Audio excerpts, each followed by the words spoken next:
I was doing grocery shopping one day. This little boy spotted me, chased me down the aisle, and scanned me from head to toe. I knew too well what this was about.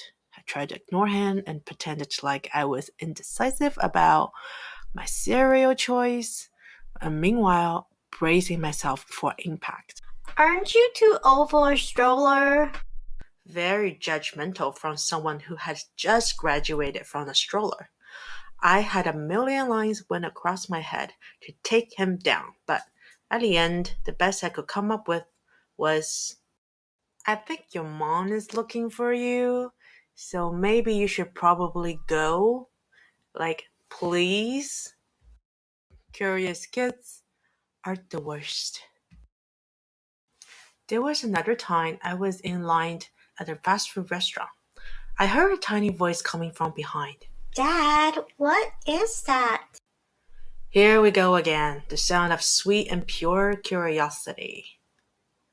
What is that thing over there? She asked again when her dad clearly tried to avoid answering. Ideally, I should be the one who turned to her and explained for myself, but this was one of my low self esteem days. I was in my sweatpants, hungry and tired. I didn't feel like being an inspirational disabled person. So once again, I pretended like I didn't hear it. Dad! Dad! Hello? This was one of the kids that would put anything in her mouth to explore the world. It's a wheelchair. What's a wheelchair? It's a chair with wheels. Then it came the inevitable.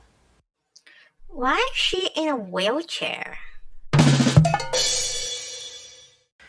Not sure who was more embarrassed, me or her dad. Next. I'm a little traumatized right now, so don't judge me if I have to order a lot of comfort food. The worst of all this experience was when there was only one of me and so many of them.